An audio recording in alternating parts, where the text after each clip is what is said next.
सराफा बाजार में मची बहुत बड़ी खलबली। आखिर क्यों गहनों की खरीद टाल रहे हैं लोग। पटना, दिल्ली, मुंबई, जयपुर, आगरा जैसे तमाम शहरों में यानी देश के कई बड़े सराफा बाजारों से एक जैसी खबरें सामने आने लगी हैं। ग्राहक दुकान पर आ तो रहे हैं लेकिन गहने खरीद नहीं रहे हैं। कोई कह रहा है अभी रुक जाते हैं, कोई कह रहा है शायद कीमतें और बढ़ेंगी। और अब हालत ये हो गई है कि सराफा कारोबारियों के मुताबिक कई शहरों में 20 से 25% तक ग्राहक कम हो गए हैं। बाजार सूने होने लगे हैं। तो आखिर ऐसा क्या हो गया कि भारत का सबसे भरोसेमंद बाजार अचानक डर के माहौल में आ गया। आखिर सराफा बाजार में अचानक डर क्यों फैला। दोस्तों, पिछले कुछ महीनों से सोने की कीमतें लगातार रिकॉर्ड हाई पर रिकॉर्ड हाई बना ही रही थी, फिर थोड़े समय के लिए स्टेबल हुई। 2026 में गोल्ड ने कई बार नए हाई भी बनाए। एमसीएक्स और इंटरनेशनल मार्केट दोनों में तेजी भी देखने को मिली। इसके पीछे कई कारण रहे, जैसे मिडिल ईस्ट की tension, global economic uncertainty, dollar की कमजोरी, सेंट्रल बैंक की लगातार सोने की खरीदारी और भारत में बढ़ती इंपोर्ट ड्यूटी। लेकिन असली झटका तब लगा जब पीएम श्री नरेंद्र मोदी ने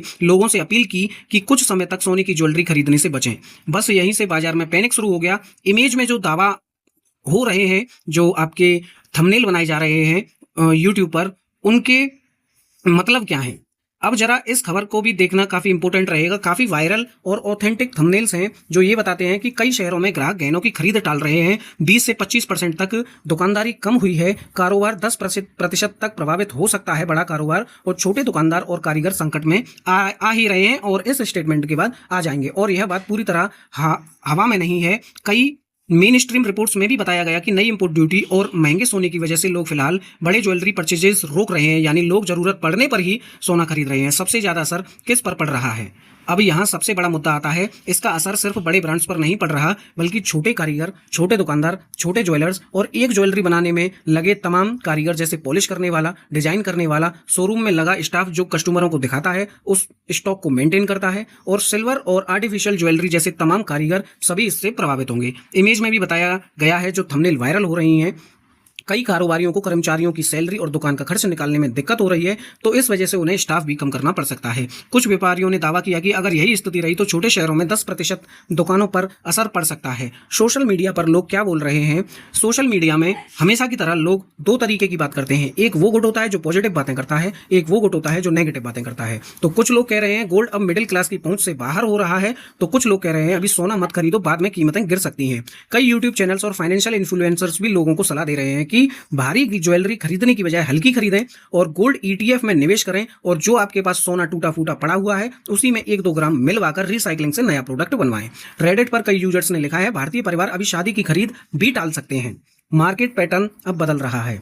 अब सबसे दिलचस्प हिस्सा यही है कि बाजार का पैटर्न बदल सकता है, और यह बात काफी हद तक सही दिख भी रही है। पहले लोग भारी गोल्ड सेट्स खरीदते थे, भारी गोल्ड का सामान खरीदते थे, लेकिन अब ट्रेंड बदल रहा है। लाइट वेट ज्वेलरी आ गई है, चाहे उनमें स्टेबिलिटी मजबूती बिल्कुल भी ना हो, लेकिन समय की शोभा उनसे बन जाती है। दूसरा गोल्ड का सब्स्टिट्यूट ये है आर्टिफिशियल ज्वेलरी का। 1 ग्राम 2 ग्राम गोल्ड ज्वेलरी भी मार्केट में अवेलेबल है। उनको भी लोग अब खरीद रहे हैं क्योंकि गोल्ड बहुत महंगा हो चुका है। कुछ ज्वेलर्स ने बताया कि अब ग्राहक 1 लाख की जगह 40-50 हज़ार का बजट लेकर आ रहे हैं। लोग ज्वेलरी छोड़ नहीं रहे, लेकिन उनका बाइंग पैटर्न बदल रहा है।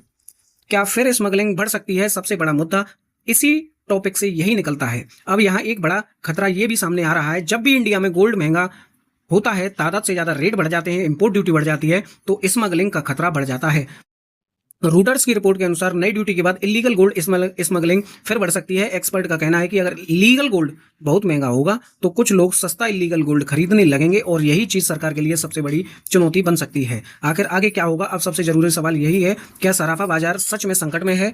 देखिए, भारत में गोल्ड सिर्फ इन्वेस्टमेंट नहीं, शादी, परंपरा, सुरक्षा और सामाजिक प्रतिष्ठा से जुड़ा हुआ है। इसीलिए गोल्ड डिमांड पूरी तरह खत्म होना मुश्किल है, लेकिन अभी market wait and watch mode में है, और ये भी होना जरूरी भी है। क्या कीमतें और बढ़ेंगी, क्या अभी खरीदना सही रहेगा, क्या सरकार और सख्ती करेगी, और यही डर फिलहाल में बाजार को धीमा कर रहा है।